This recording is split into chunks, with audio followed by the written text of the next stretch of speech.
This is what you're wanting, the part on the access issues that we're Yes. having? Okay. Yes. Want to make sure what I'm reporting.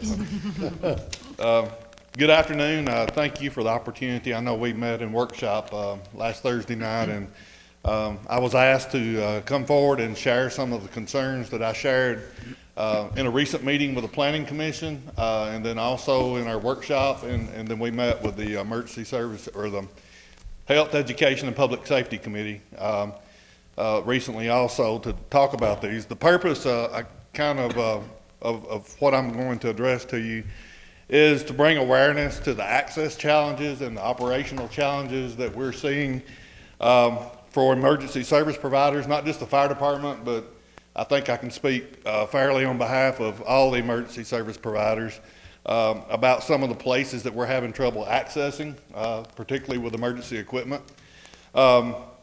So I want to make sure that everyone understands that the concerns that I'm sharing is not, this is not directed at any particular development or project or even at anyone that currently or previously is involved with infrastructure management, but it is a problem and an issue that I think that we need to be aware of in our county. And I want to make it clear that I'm certainly not opposed to growth of our county. That's certainly important, I think, for our revenue and everything coming in. But also, I think we need to be aware of the challenges and responsibilities that come with growth. And we need to look at the things that lie ahead and do what we can do to make sure that we're planning to address public safety in our county. A little bit of background about these concerns. I think for most of us that's lived in DeKalb County for a while, you know that the developing has not always been as strong as it is right now on the lake. And I don't think we had a lot of issues with access problems years ago, because a lot of people that lived on these narrow roads that go back on these ridges and sometimes overlook the lake, I think they kind of accepted the limited infrastructure that we have as part of the privacy concept that they have by living out in these places. But what has happened and what is the change here is we're having subdivision developments that are happening on these places. And I feel that in talking to some of these people, they're expecting services to come with that, probably services that we're not able to deliver. I can speak for fire services that we're not able to deliver as far as getting equipment back to some of these places. So that's what I wanted y'all to be aware of. I think it's important to know that, like I said earlier, I met with the Planning Commission and the Health, Education, and Public Safety Committee and expressed my concerns, and we talked about some suggestions for opening up communications between our groups and communicating more, maybe to move forward with a plan to mitigate some of these issues that we're having. The Planning Commission, I would say, was very receptive. I know some of you were there. They were very, very receptive to my concerns. And they shared that they indicated that they wish to have some follow-up meetings actually regarding this. So the issues, and I've touched on them just a little bit, but I want to be a little more specific, is, you know, in the recent years, we've seen a surge with residential development and subdivisions, particularly in the areas around the lake. I personally have toured some of these developments and subdivisions recently, and it's given me cause to share these concerns with you. And I want to also point out that all of the concerns that I have are not just specifically in these developments. Some of the concerns I have are infrastructure issues, and when I say infrastructure, I'm talking about water, electricity, roadways that lead into these developments. That's what I'm talking about when I talk about infrastructure. The Regional Planning Commission, or what we refer to as the County Planning Commission, they have rules and regulations that direct what goes on in subdivision developments. So I would say, and I'm not an expert on Planning Commission, but from what I got back from them, they don't have a lot of oversight on what happens outside of those developments. So like the areas where there's water lines running to that development, or roadways that meet the minimum specs, on the width and all the things that we expect within that development, don't necessarily apply to the roadways that lead up to that development, which is kind of creating part of the issue that we're having. So, for instance, an example of that would be, I think the subdivision requirements are that you have a 6-inch fire hydrant in there. Well, you can put a 6-inch fire hydrant in the subdivision, but the issue is you may have a 2-inch or a 4-inch main water line that's supplying that 6-inch water hydrant. So you're really not accomplishing anything as far as what the intent of the spec is. Another thing is the width of the roadways and the specs for the roadways.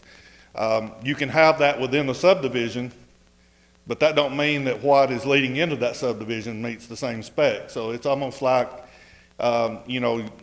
your weakest point is the weakest link in the chain a little bit. So, and we're only as strong as that weakest link. So as far as some of the things that I've thought about and shared with the Planning Commission and the Health and Education and Public Safety Committee is that we might consider the priorities of infrastructure considerations for public safety measures that will provide emergency responses to these areas. Not only must we consider safety for the public, but we must consider safety for the emergency service personnel that are responding to emergencies in these areas and the equipment that we've invested for in the county's equipment. I would like to personally see the Planning Commission and the Health, Education, and Public Safety Committee and maybe UT's CTAS, County Technical Advisory Service, come together and maybe look at some other counties that have maybe experienced the same growth around lakes or whatever, and how they have addressed these issues with limited infrastructure that goes to these developments. So that's a recommendation that I would like to ask that we consider. And for those of you that know me, my background is in public safety, so I'm a little biased, but not just fire department, but all public safety. And I think public safety is certainly an element of what the Planning Commission is supposed to be looking at. And I don't know what's under their purview as far as what they can do outside of these developments, but I think we need to explore that. And if it's something that the Planning Commission can't do, maybe it's something that the County Commission can do in taking these concerns into consideration. Maybe we need to make sure our growth is restrained at least to equal the capabilities that we have to provide public safety. So that's what I wanted to share with you. I don't know what format you want to do this. If anybody has any specific questions for me, or if I've been clear enough on this, but I appreciate the time to share these concerns, and I felt obligated to share that with you. I have some comments. Yes, go ahead. I am no longer on the planning committee, but I have been on the planning committee for the last year. And I think Donnie's right. The focus on the planning committee is what's on that piece of property. There is some discussion about immediate road access to the property. But Donnie talked to us the other night about a development that's got 38 lots on it, all of which have been sold, with a road accessing it. That's pretty bad. Now, I have property in Kaplinger Hollow, and there's a fairly, as county roads go, it's actually a pretty good road. But I wouldn't want to see 38 homes built at the end of it. And one of the things that has happened in the planning committee is there's been a discussion and action being taken to put a kind of a warning on the deeds or the property descriptions that tells the buyer, for example, there's no power on this property. My concern for the county is that maybe we've already got some situations where we approved what they were going to do on that piece of property, but we really didn't think through particularly the access to that property for fire and emergency services that could put us at liability if something happens and then the homeowner or landowner comes back and says, hey, you approved this, and yet my house burned down or somebody died. because you didn't provide proper access to this thing, and you should have some responsibility for that. I don't know that they would get somewhere with that. Maybe Hilton could say something about that, but that would be my concern from a county perspective. But again, I used the example of Kaplinger Hollow.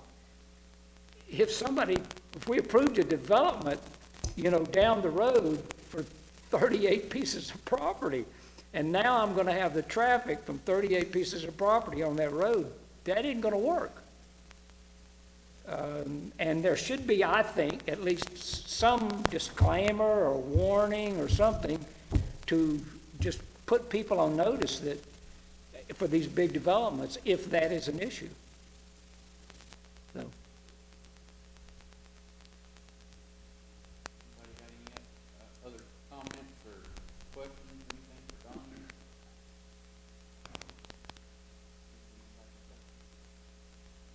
Thank you. Donny? Yep.